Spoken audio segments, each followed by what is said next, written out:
How are you doing today, Jody? Well, I'm doing great. Cool, sweet.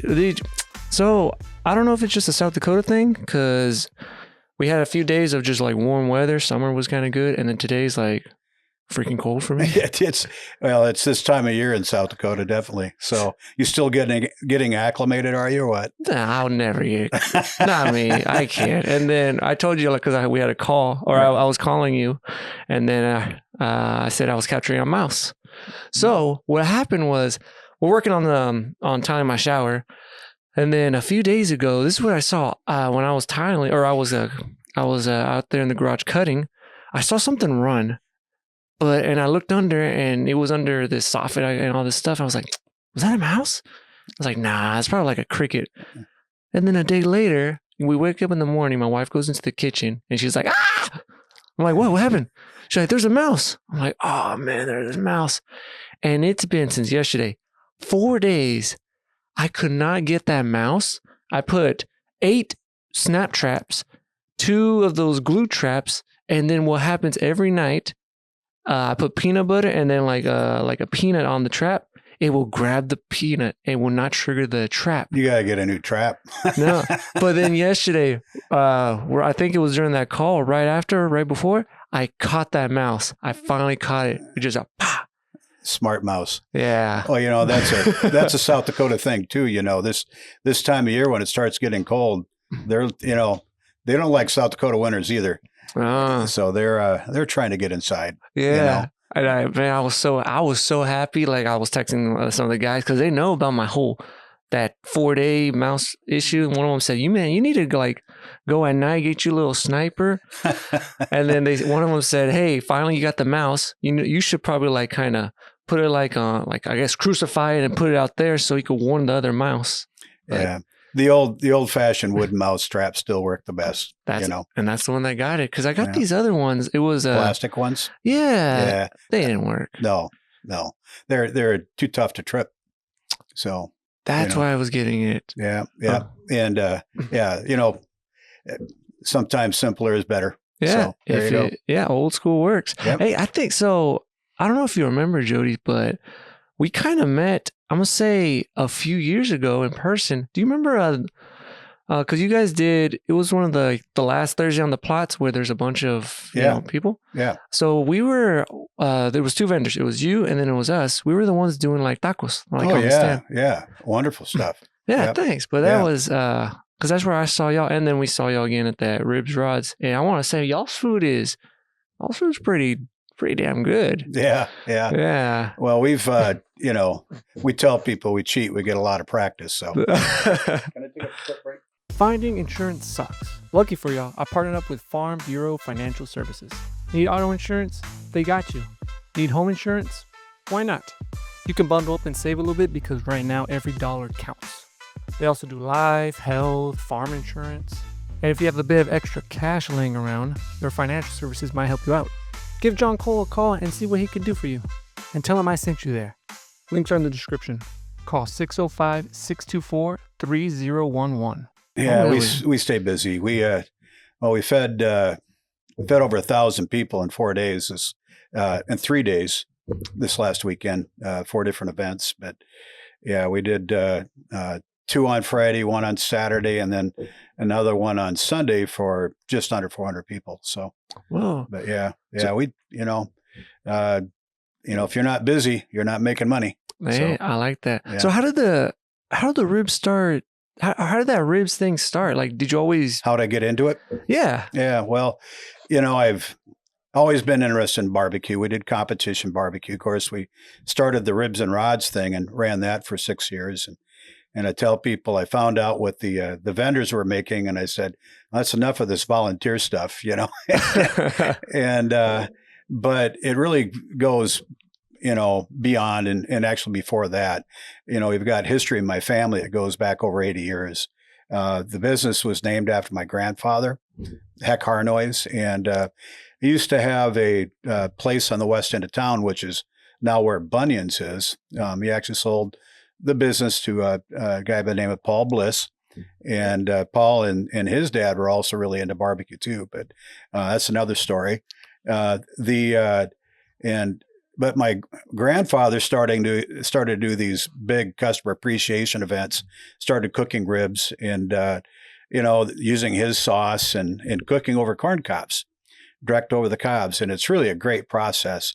They would set up, these, makeshift, grills that were sometimes made out of bed frames, sometimes out of, just out of, they put some spikes in the ground and they would, they had, some framing that was, that was fabricated that they would put up.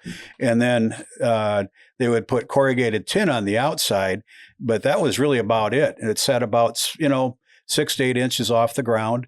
They would burn the cobs down to embers and then shovel them underneath the grills. And so they cooked them direct. And then they would come in with, with these big brushes on the end of handles and would be, coating the ribs as they went along. And, but it cooked direct. And it was, they would do 1,000 to 2,000 pounds of ribs at one time. If you do a search for South Dakota barbecue history, pops up #1 on Google. There's a great story, some great pictures of not only my grandfather, but my uncle and other people that have cooked that way over the years. And we decided, we really needed to pay, some homage to that background and that history really in Vermillion. And that's really kind of how Ribs and Rods started. And then we really got the motivation after doing competition barbecue, to start doing our own vending. And originally started out just being vending. And then we started doing a little catering, and the catering business got so busy that we finally kind of gotten away from the vending. And so it's one of the reasons you haven't seen us at Ribs and Rods so much anymore. And the reason being is that we're doing 3-4 events in a weekend now for catering. Whoa. And so it's tough to walk away from that. Mm-hmm. And we get to the point where I build up our staff so we could do both. We'd be happy to do that. But, but it's been a good ride. Really, we've been in business for about 13 years, and started out small. We've kind of added on our menu a little bit as we went, but mainly we're doing pork brisket, beans, slaw, and a few other sides. And you don't have to cook a lot as long as what you cook, you're doing well. And so that's kind of where we hang our hat. So what kind of barbecue would you say it is? Well, it's South Dakota style barbecue. South Dakota? And it really is. And people ask me what is Dakota style barbecue? And I tell them, it's using corn cobs and hickory. And, when the guys around here started, it was kind of really started with Grandpa and a lot of his friends. There was 4 guys called the Norway Rib Eaters, and that was my grandfather, Eli Hansen. We had Kenny Erickson, and then Herb Bliss, who was Paul Bliss's father. And they started doing these big events, and of course using Grandpa's sauce, but especially over, particularly over corn cobs. Now, coming out of Kansas, my grandfather wasn't really familiar with using cobs. Mm-hmm. They would use whatever they had, whether that be hickory. If you're in Texas, you're using mesquite. If you're out farther south, you're maybe using other woods, whether it be apple woods or whatever is available. And what we had plenty of in South Dakota were cobs. And people actually used to heat their homes in the summer with them, because after after you shell the corn and you've got the corn itself, you're left with the cob. And so for years, farm homes would use those cobs, would put them in a bin, and then use them at least to supplement whatever firewood that they would use during the winters then to heat their homes. And it's kind of a unknown fact, but Sears Roebuck kind of built the West. That came, they would buy homes that were shipped in on the rail, and they would set it up. It was what they call a 4-square. And what they had right in the middle was one potbelly stove that heated the whole house. And so those cobs would be used frequently to as a heat source then, in those particular in those stoves. And so it was a short step from going there to using it to cook with as far as barbecue is concerned. And the problem with cobs though is that if you burn them raw and you're putting them directly under, they'll because they're so porous, they're very, very hot. And so that's why they first would burn those down to embers and then shovel the embers underneath those grills. Drop that corrugated tin down and then put drop those embers underneath. And it was a long process. It took 4 or 5 hours to cook those ribs, and you couldn't walk away from it. Slow and steady. And so you had if you're going to feed, 2,000 people, you're going to have an army to help, man those ribs. And that's what they would do. And, there's, we'll try to, float you some pictures of some of those but it's really it's a great story. And it's something that we felt, when we started Ribs and Rods, that it's something that was a big part of this, barbecue was a big part of this town. And if you're going to have a community celebration, like we started, you need to incorporate that somehow. And so that's what we did. And then of course we started a business. We had to, we really wanted to maintain, that history as far as the Dakota style, using the cobs and the hickory. And it really makes a difference, sets us apart. It's a great, great flavor. And, the process itself has been featured actually on the America's Test Kitchen. Every once in a while you'll still see it pop up on YouTube, and where they talked about the process, and they went through and cooked with cobs, but they came out here for Ribs and Rods one year, just to see the process done. And they had Larry Mart at that point was still cooking, there at Ribs and Rods, right in the middle of the street.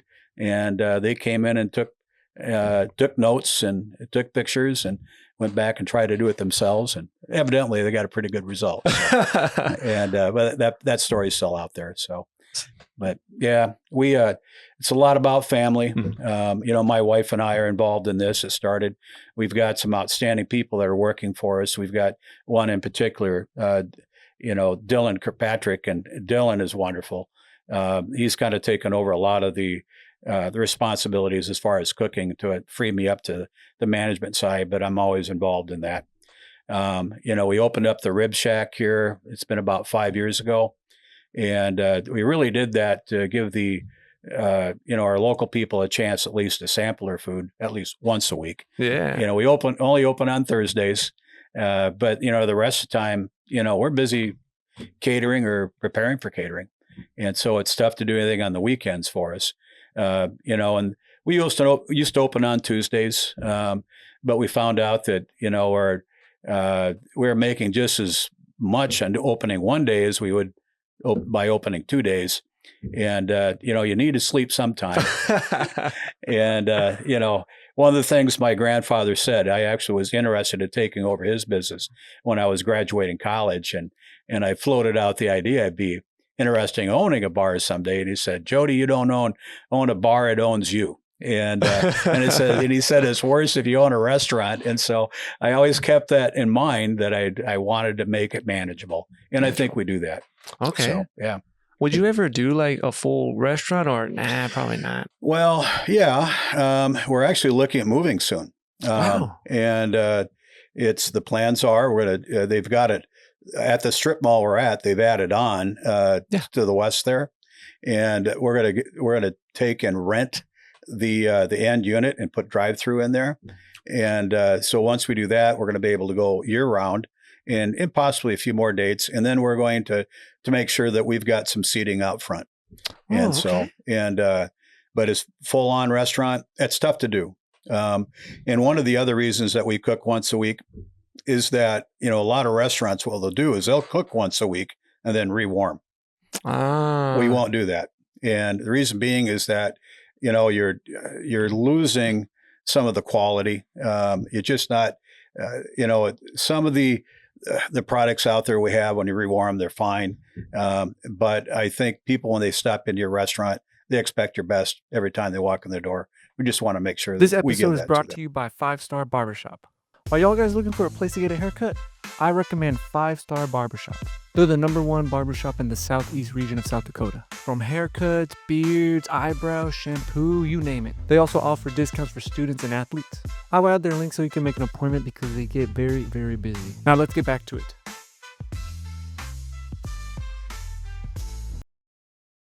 Yeah. I feel that that's the same thing when we were doing it a few years ago.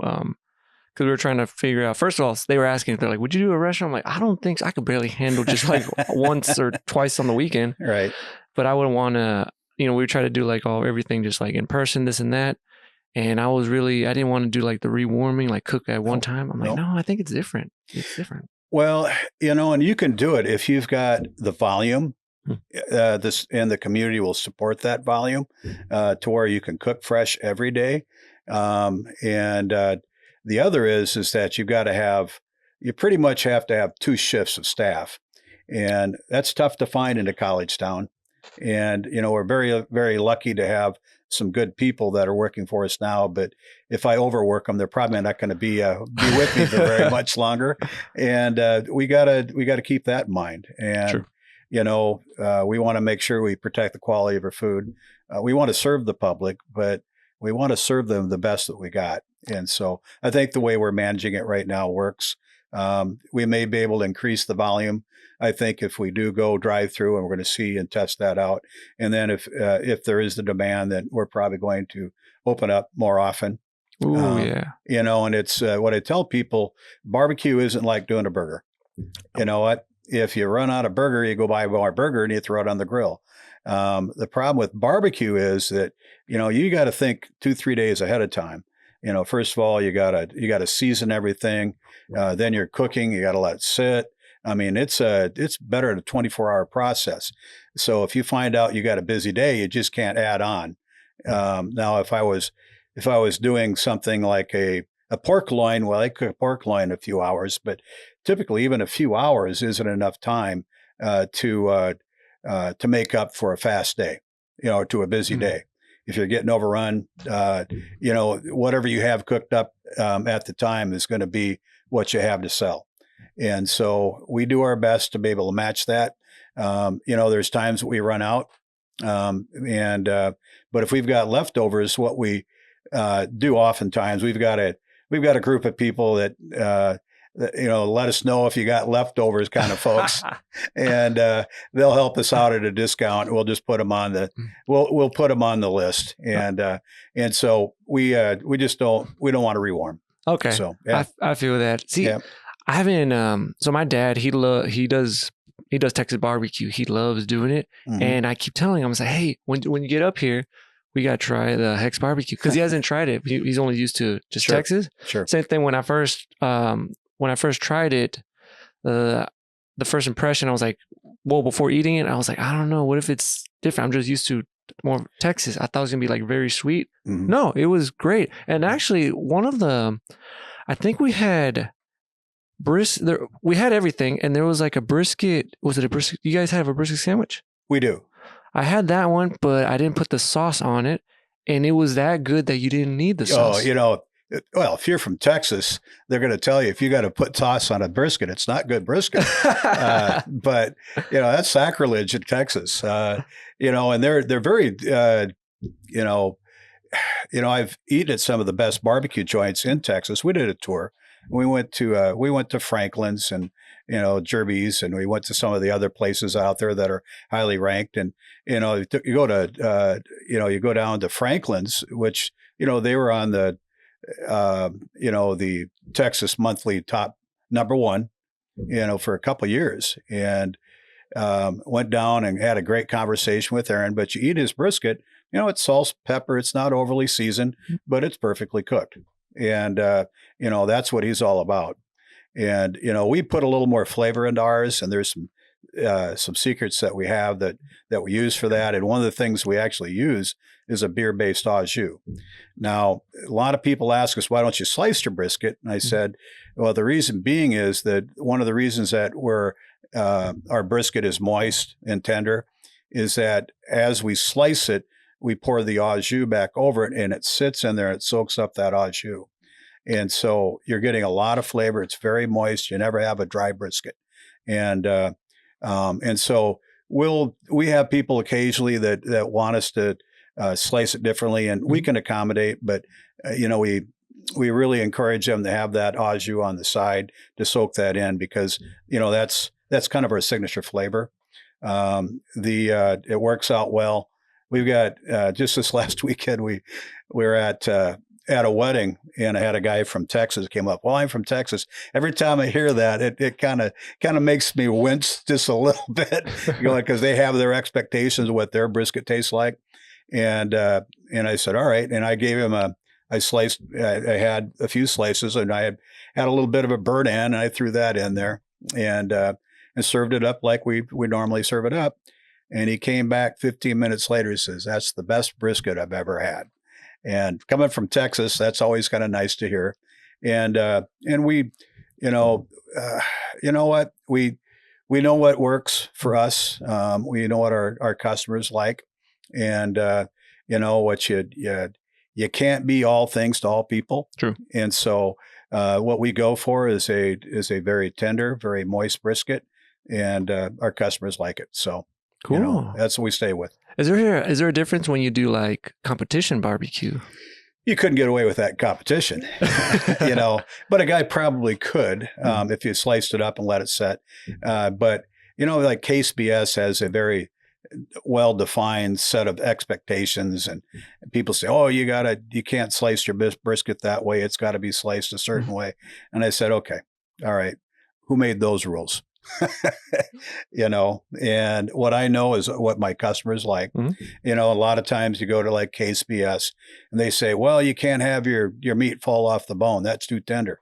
Well, I've never had a customer yet that's complained about meat that falls off the bone. That is true. And so, there is a point of, that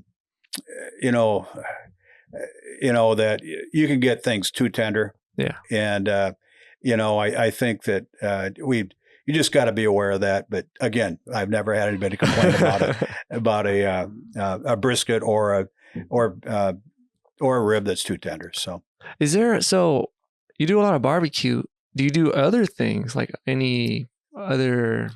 Well, our sides are cut. Well, one of the things that we used to do a lot of before the price got a little high was tri-tip. Now it's you don't necessarily consider tri-tip barbecue, because you're cooking at a little higher temperature, and what you're pulling it off, kind of like you would, like we do prime rib.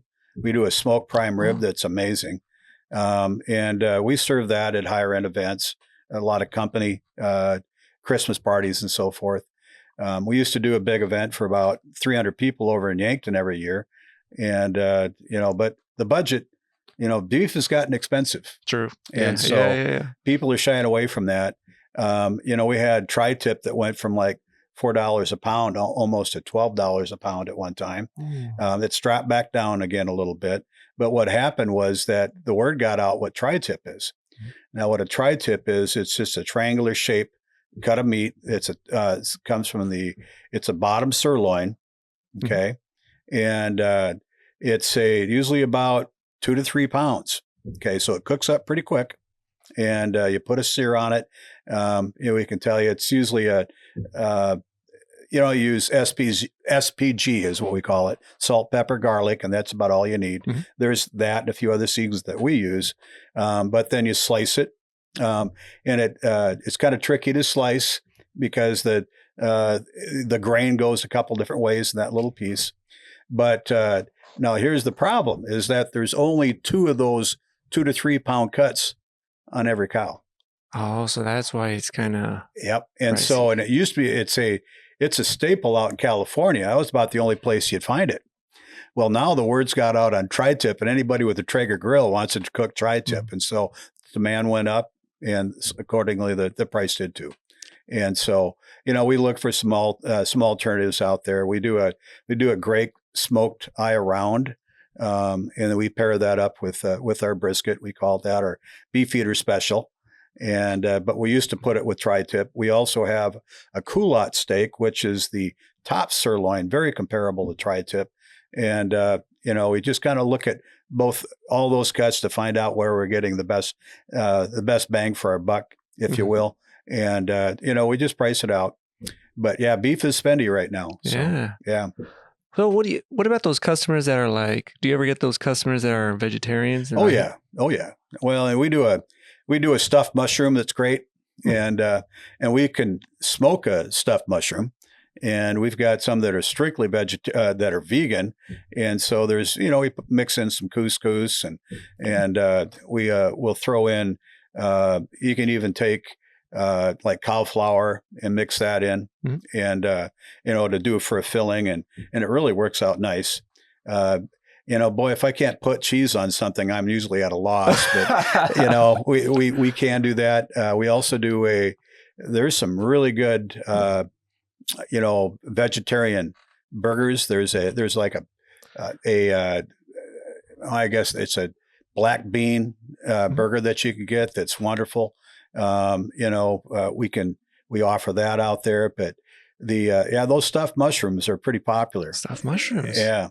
We do a portobello, large portobello. You can do with the smaller ones and stuff those, and that works out pretty good. You can also stuff that with like a spinach dip, if you will. And but if you're vegan, our option is a little limited there, okay. But we can still accommodate. All right, you never got those other customers I've heard about. I know the vegan part, but there's some that are vegan and they call it raw, which they no cooked food. Oh, is that right? Yeah, it's it can't reach I think like 120 degrees. We're luckily we haven't seen that yet. Okay, but if and when I do, I'll just call a friend of mine that makes sushi. So what else you got to do? Yeah, I'm not gonna serve them raw beef, and I'm not gonna take that liability. Even sushi is kind of that's a tricky thing. That's tricky. So yeah. Do you ever dabble to like other cuisines like Italian, Mexican, French on your own? Do I? Yeah. Oh, sure. We've got some pretty good pastas. I mean, I've got some good pasta recipes out there, but as far as for the business, we stick to what we're good at. And but yeah, the first thing I ever cooked when we were kids, both my parents worked, and so there's times that you're at home, and the first thing I learned how to cook was a tuna noodle casserole. Okay. All right. You go out and get yourself macaroni noodles, a can of cream of mushroom soup, and a can of tuna. You put it all together. You warm it up. Dinner is served. that was it. And from there, when I finally got to college and got serious, I didn't have enough budget to take my dates out to dinner, so I better learn how to cook. There you go. The first thing spaghetti dinner, man, you're good to go. And so, anything that's Italian out there, I can probably cook. So, do you ever make like your own pasta? You know what? That takes way too much patience. I've seen it done. And actually, I think I've got some family recipes for homemade pasta, but that is a lot of work. Oh, okay. And it's.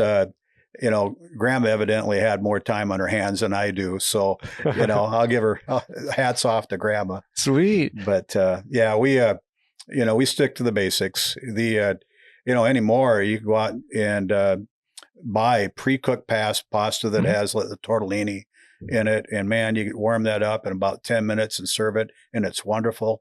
We're living in an age where, the convenience pre-cooked stuff is finally catching up to those that have a more defined palate, or a more refined palate, if you would.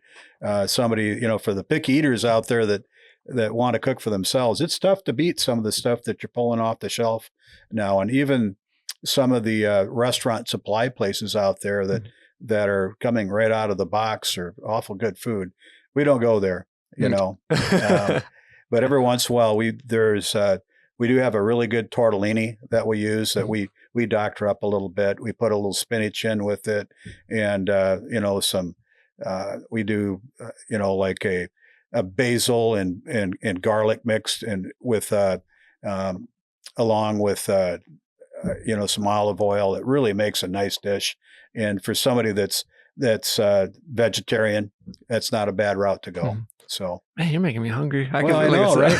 It's so easy, and the key I think that we've learned in restaurant business, if anything, is that make your recipe simple and reproducible. Mm. McDonald's figured this out years ago, is that people want the same product every time. So if they come to your restaurant, and they're going to order the brisket, they want to make sure it's the same brisket that they ate the month before. Mm-hmm. And so, we try to keep what we do very, very consistent. We don't change things up much. We know what our customers like. We get people that do come in, like somebody says, well, I like to have a brisket that's sliced and a little bit of this. And I said, okay, I'm sure you can find somebody who will cook it that way.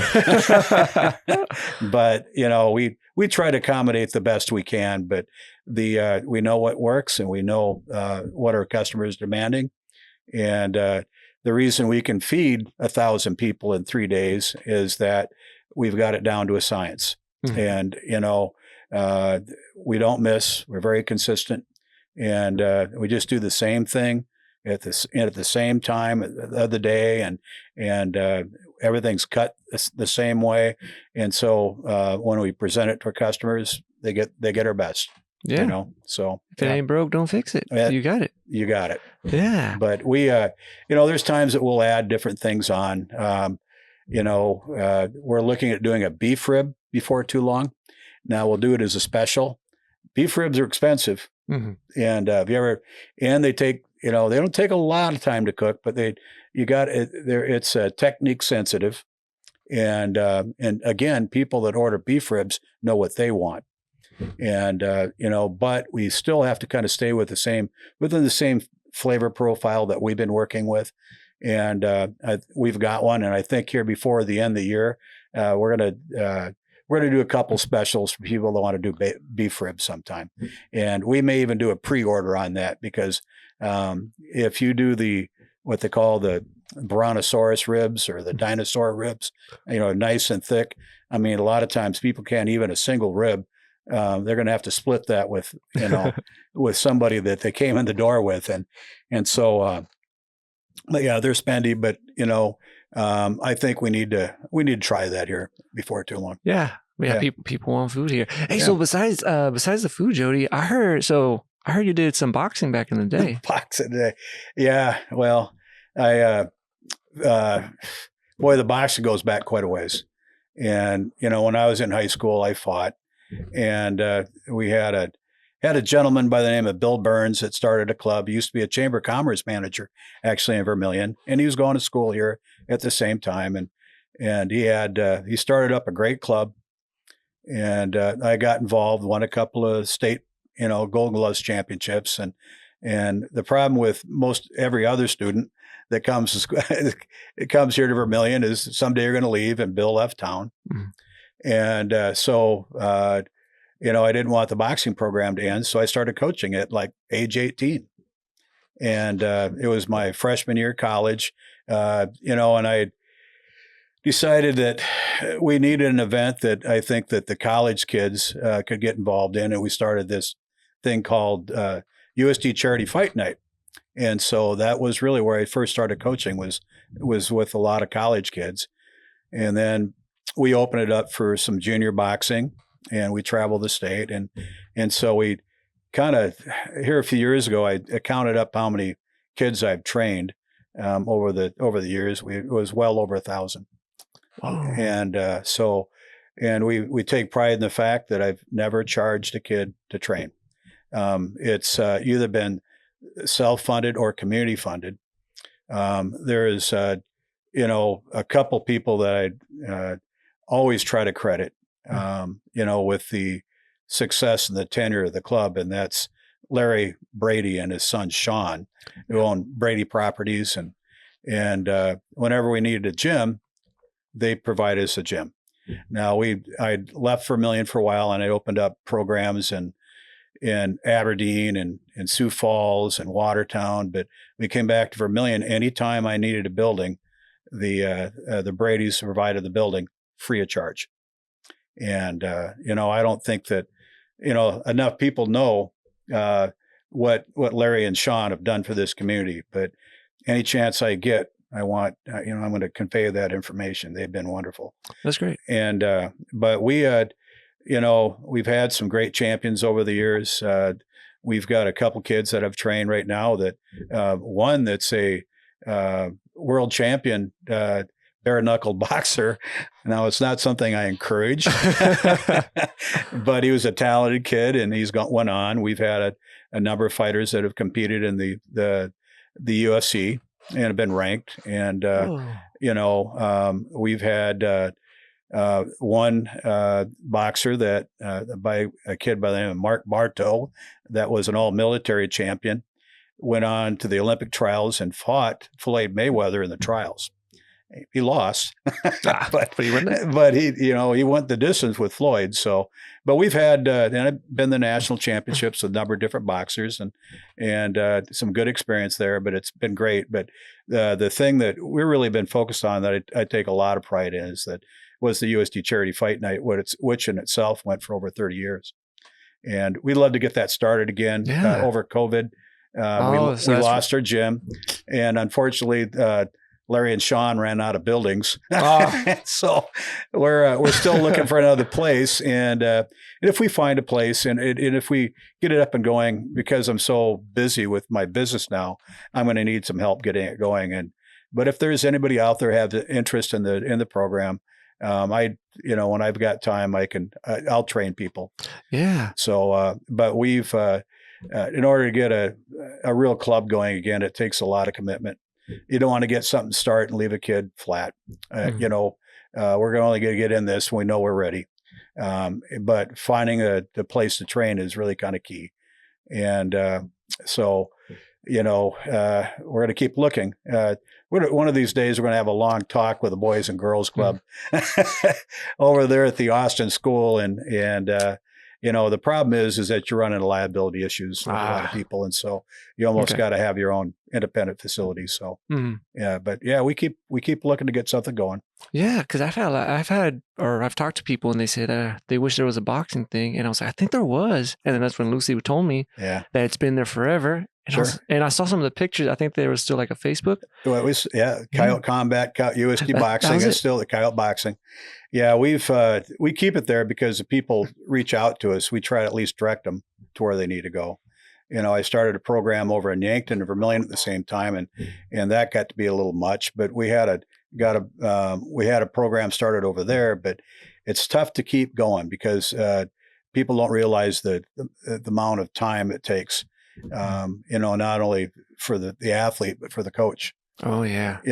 And we've had some really good people over the years that have helped me as assistant coaches and a lot of the people that now work for me are former boxers or coaches.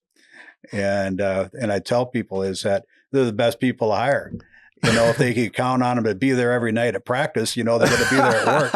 And, there's a level of commitment that's required in order to be in a sport like that really translates well to be an employee.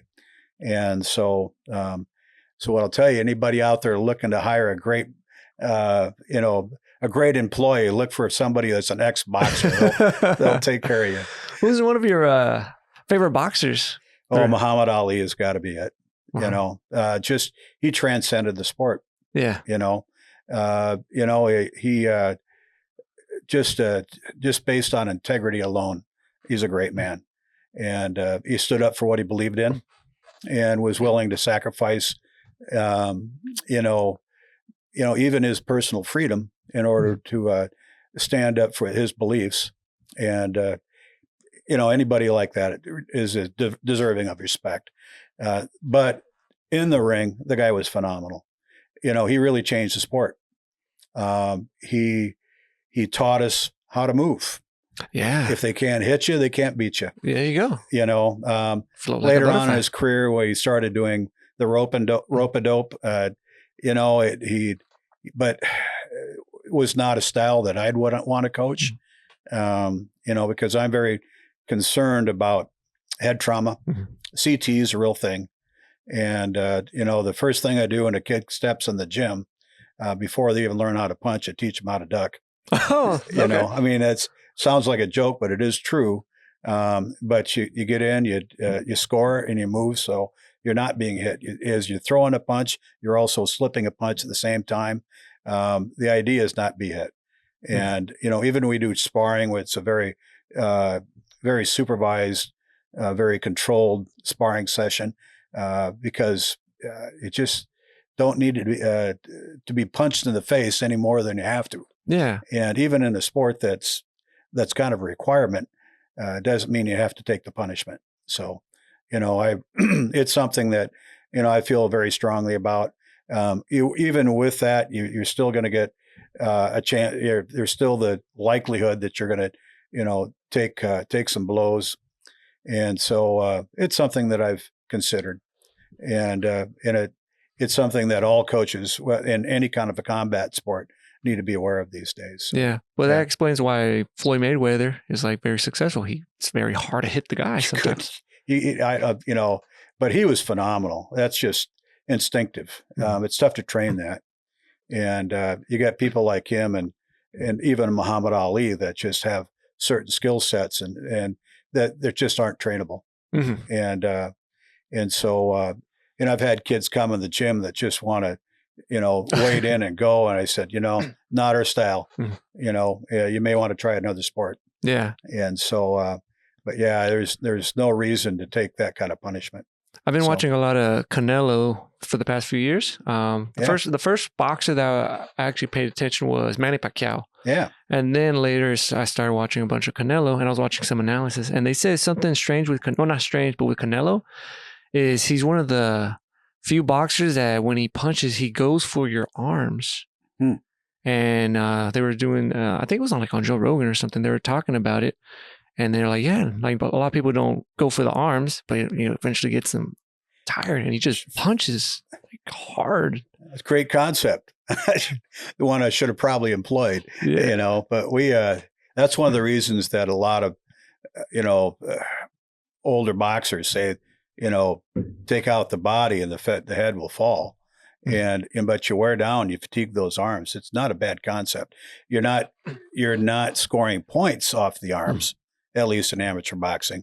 But I think that's something that would be something that would be more applicable to pro fights because they're going longer rounds. Yeah. I'll guarantee you though, you get into the deep water, the final rounds in a pro fight, it can be pretty tough to lift your arms.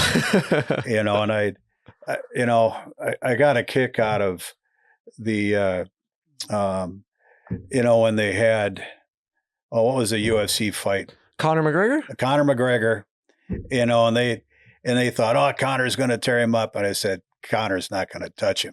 And what he did is that he went out and he kept pushing his arm down because Conor was leaving that jab out in front. And I said, okay, at the end of the third round, this guy's not going to be able to pick up that hand anymore.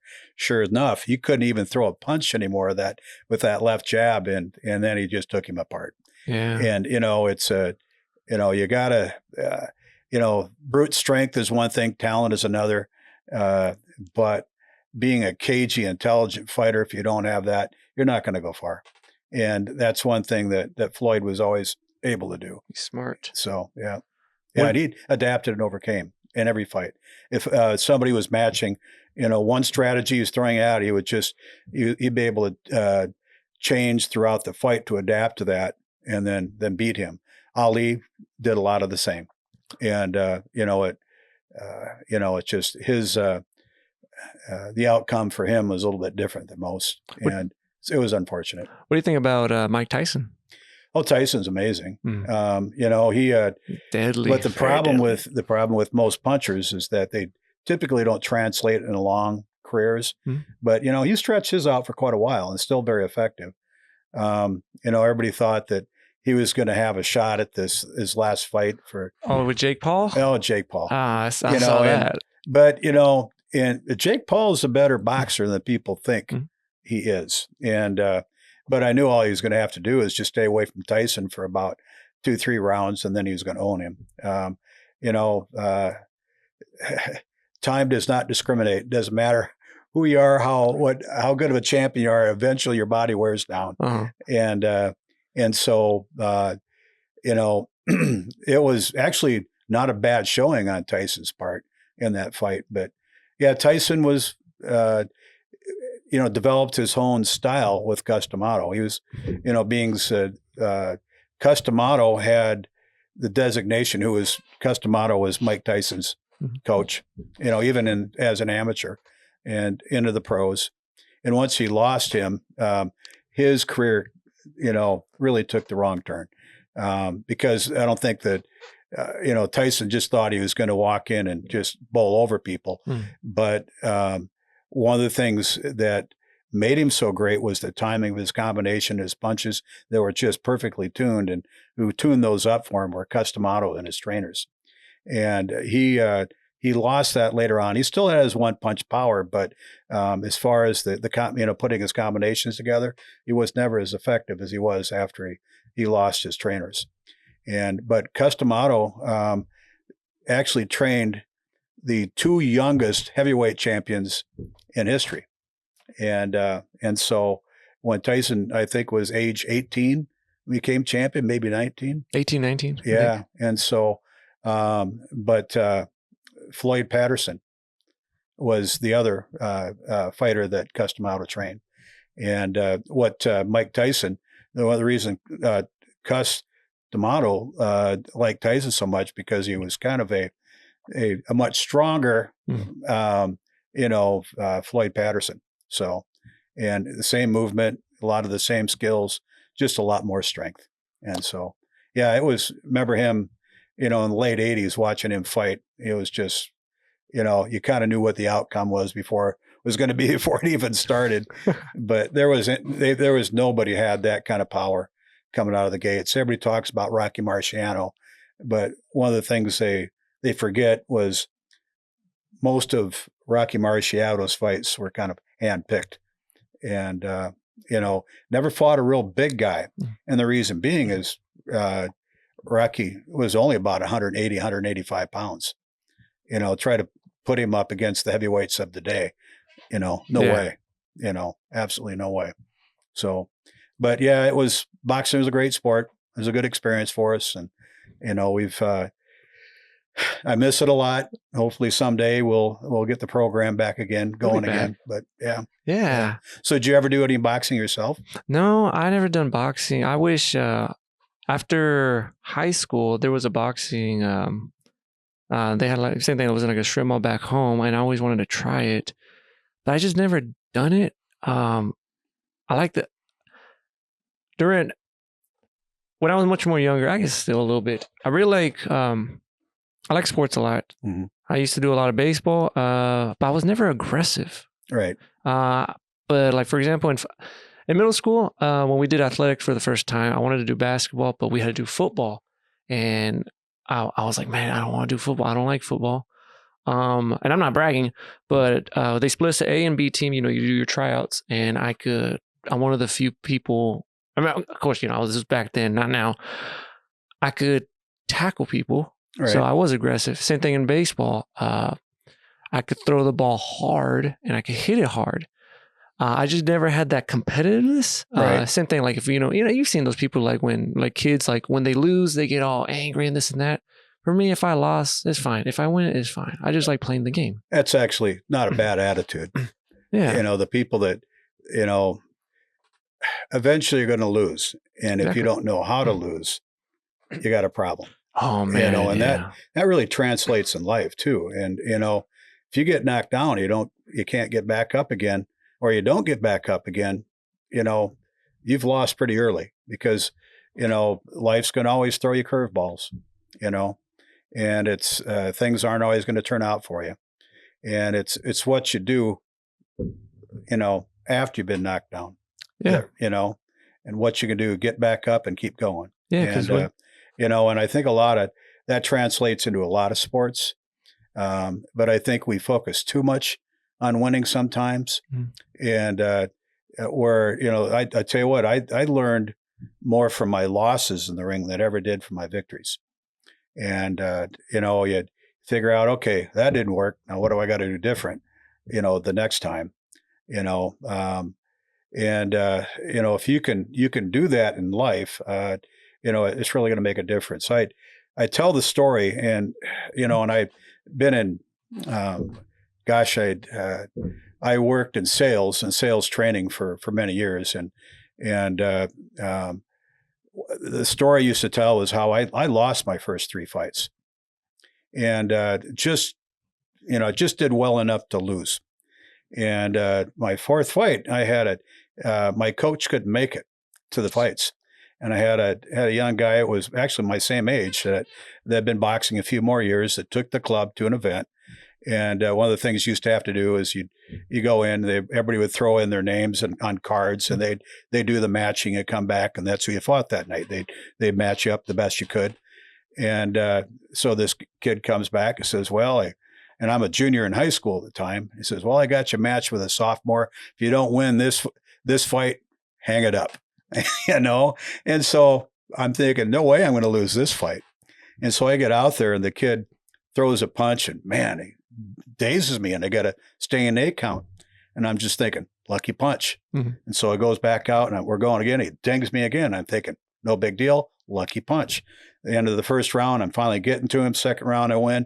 3rd round, I tell people the kid was looking for a hole to crawl into it and couldn't find it. But they raised my hand at the end of the 3rd round. I go back to the corner, and this my coach, the guy's name by the name of Paul Erickson, and Paul says, "Congratulations, you just beat last year's National Silver Gloves champ."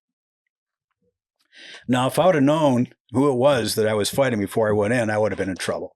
But what I learned from that was that I had to first convince myself that I couldn't be beat. And as soon as you get to that position, and and I tell people there's 2 fights you got to fight, and any boxing match. The most important one is the one that you got to fight before you get in the ring, and that's the one over your own self-doubts. Mm-hmm. If you're going to convince yourself you're going to be successful, typically you are.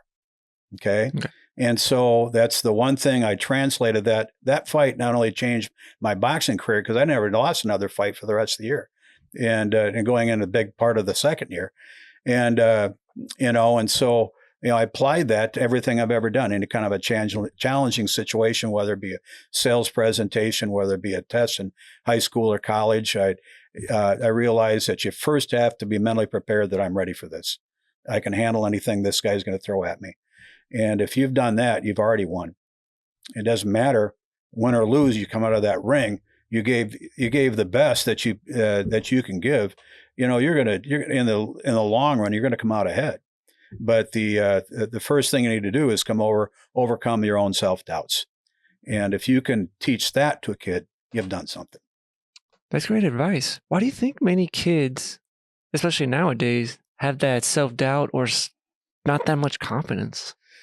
Well, I don't know, other than, you got to give a kid the opportunity to compete and to prove himself. And you got to give him the opportunity to fail. And then when he does, be able to cope with that and say, not the end of the world, pick yourself up until you keep doing what you need to do until you finally find what works for you. And it may not even be the original task, but let's find something that works. Let's find something that's you. Let's find something that makes you a success, something that you take pride in. And if you can get that, you've got a kid that's motivated. But you got to hold them to task. They got to hold themselves to task. And, they need a couple wins under their belt. And, if they're not in a situation that you've given the opportunity to do that, they're going to be in tough shape. People blame that a lot of times on the participation trophy. I don't think that's necessarily the case. I think that a kid ought to be able to go out there and compete and find what they're good at. It doesn't always come down to win or lose, but I do think that you've got to give them the opportunity to fail, and then learn how to overcome that. And I think that beyond that, if you step back to my story, is that I always say the number one impediment to success is the fear of failure. Okay. I mean, a lot of people don't even enter the ring because they're afraid to do so. And I think that's maybe the biggest problem we have right now is a lot of people don't even try something because they're afraid of that failure. And if you're putting too much emphasis on winning, you're probably, putting too much, fear, for those folks not to succeed. It's okay not to succeed. I've had businesses that in the past that haven't worked. I've done different things in life that haven't worked. It took me a few times to figure out, really what was going to work for me. And, I've been successful in a number of different careers, but to end up where I'm at right now, that's an accumulation of life experiences. And it probably started in that boxing ring. Wow. Yeah. And then if you never tried, who knows where you would be up right now? Well, this is when the barbecue business kind of started out of necessity. I was sitting in between jobs and going, okay, what am I going to do? It says, well, we've been running this ribs and rods things for a while, and I'm looking at some of these other vendors out there, and I knew I had a great recipe. And I said, and I told somebody, I says, I can outcook most of these guys. And one of the vendors there said, prove it. And I said, okay.